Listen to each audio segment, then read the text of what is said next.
ഞാൻ തുറന്നു പറയുന്നു, അമ്മയോട് എനിക്ക് ബഹുമാനമാണ്, അമ്മ എന്ന സംഘടനയോടും. പക്ഷെ ആ സംഘടനയിലിരിക്കുന്ന എക്സിക്യൂട്ടീവിലെ ചില അംഗങ്ങൾ ചെയ്യുന്ന പ്രവൃത്തികൾ, ചില അംഗങ്ങൾ സംഭവം പൊളിഞ്ഞായിരുന്നു. നീ വെച്ചേരെ ഇപ്പൊ കിട്ടും അറിയോ, വാ കാണാം, ചെയ്യുന്ന പ്രവൃത്തികൾ വളരെ മോശമാണ്. ഒരു മാഫിയ പോലെയാണ്, തീവ്രവാദപരമാണ്. ഇങ്ങനെ ഒരു കൂടിക്കാഴ്ച ഒരിക്കലുണ്ടാകുമെന്ന് രാംദാസ് സാർ എന്നോട് പറഞ്ഞിട്ടുണ്ട്. ഞാൻ പലയിടത്തും വിളിച്ചന്വേഷിച്ചു, ഇങ്ങനെ ഉണ്ടോ ഒരു സംഗതി. അപ്പൊ ശരിയാണ്. എന്റെ കൂടെ അഭിനയിച്ചിട്ടുള്ള മാള അരവിന്ദൻ, ക്യാപ്റ്റൻ രാജു, ഇങ്ങനെയുള്ള പലരും ഉണ്ട്. അവരെ എല്ലാം നിരോധിച്ചിരിക്കുകയാണ്. അപ്പൊ പുരിയില്ല, ഇപ്പൊ പുരിയത്, ഇപ്പൊ പുരിയത്. അവരെ ഒന്നും ഇനി മലയാള ചിത്രത്തിൽ അഭിനയിപ്പിക്കരുതെന്ന് നമ്മളുടെ ഇപ്പോഴുള്ള സൂപ്പർ സ്റ്റാറിൽ ഒരാൾ പറഞ്ഞു. ഓഹോ, അപ്പോൾ അങ്ങനെ ഒരു സംഭവം ഉണ്ടായിരുന്നല്ലേ? എന്താ മല്ലയ്യ, എന്താ ഞാൻ കേൾക്കുന്നത്? തനക്ക് പുഴുത്ത ചാവൂടാ ദ്രോഹി.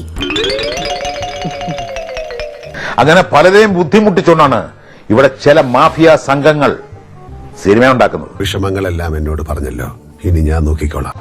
പിന്നെ ഇതൊരു വ്യക്തിപരമായിട്ട് ആർക്കും അദ്ദേഹത്തിനോട് ദേഷ്യമില്ലല്ലോ. ഒരു സംഘടനയാകുമ്പോൾ അതിന് ഒരുപാട് നിയമങ്ങളും അതിനൊരുപാട് നിയമാവലികളും ഉണ്ട്. അന്ന് ആ മീറ്റിംഗിൽ പ്രസംഗിച്ച ഇന്നത്തെ മന്ത്രി ഉൾപ്പെടെയുള്ള ആ 15 പവർ ഗ്രൂപ്പിലുള്ളവർ തന്നെയാണ് ഇന്നും മലയാള സിനിമയിൽ ഈ തെമ്മാടിത്തരങ്ങൾക്ക് സപ്പോർട്ട് ചെയ്യുന്നതെന്നുള്ളത് സങ്കടകരമായ കാര്യമാണ്.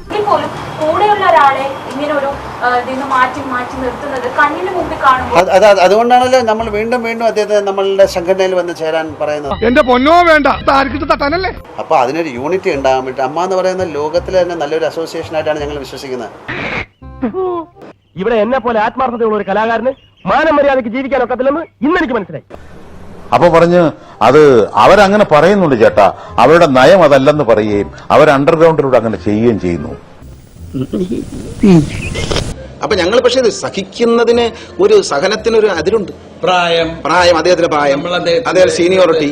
കാരണം മറ്റേത് മേഖല പോലെയല്ല, സിനിമ എന്ന് പറഞ്ഞാൽ ഞങ്ങളെ സംബന്ധിച്ച് പ്രായത്തെയും സീനിയോറിറ്റിയും ഇതുപോലെ മാനിക്കുന്ന വേറൊരു മേഖലയില്ല. ഈ സംഘടന തകർത്തുകൊണ്ട് ഞങ്ങൾ സ്പോൺസർ ചെയ്യുന്ന ഒരു സംഘടന മതി മലയാള സിനിമയ്ക്ക് എന്ന് പറഞ്ഞ കൂട്ടത്തിൽ ഇന്നത്തെ മന്ത്രി ഉണ്ടെന്നാണ് പറഞ്ഞത്.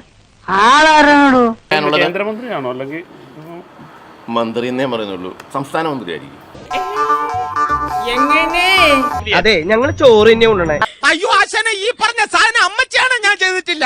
ഇവൻ അങ്ങനത്തെ ഫാമിലി പെട്ടൊന്നുമല്ല, എനിക്ക് ഫാമിലി പോലും ഇല്ല. ഒരു തൊഴിലാളിയുടെ തൊഴില് നിഷേധിക്കലാണോ ഉപരോധിക്കലാണോ ഒരു സംഘടനയുടെ കർമ്മം? അതാണോ അവരുടെ നയം? ഞങ്ങളൊന്നും കാണുന്നുമില്ല, കേൾക്കുന്നുമില്ല. ഇമാതിരി പോക്കൃതം കാണിക്കണം. എന്നോട് എമ്പുരാനെ, ഇതൊന്നും കേൾക്കാനും കാണാനും അദ്യം ഇല്ലാണ്ട് പോയല്ലേ.